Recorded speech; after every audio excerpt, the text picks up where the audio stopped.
akan memutuskan konstitusionalitas sistem pemilihan umum legislatif. Apakah berubah menjadi tertutup kembali atau tetap proporsional terbuka? Informasi yang saya dapat, MK akan mengembalikan sistem pemilihan umum menjadi proporsional tertutup sebagaimana dulu di zaman otoritarian Orde Baru. Ini persoalan serius.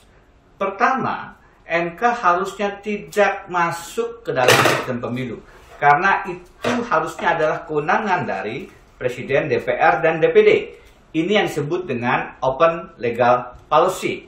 MK menahan diri dan menyerahkan apa sistem pemilu kepada pembuat undang-undang.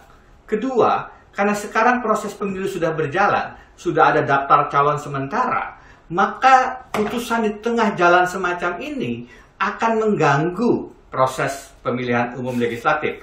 Akan terjadi kekacauan, chaos yang mengganggu persiapan-persiapan pelaksanaan pemilu. KPU pasti akan kesulitan, partai-partai pasti akan kesulitan.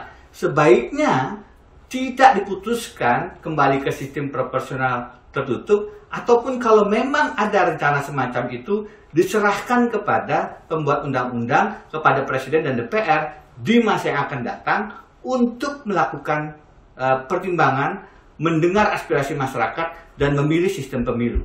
Bukan kewenangan MK, kewenangannya ada di Presiden, DPR, dan juga DPD.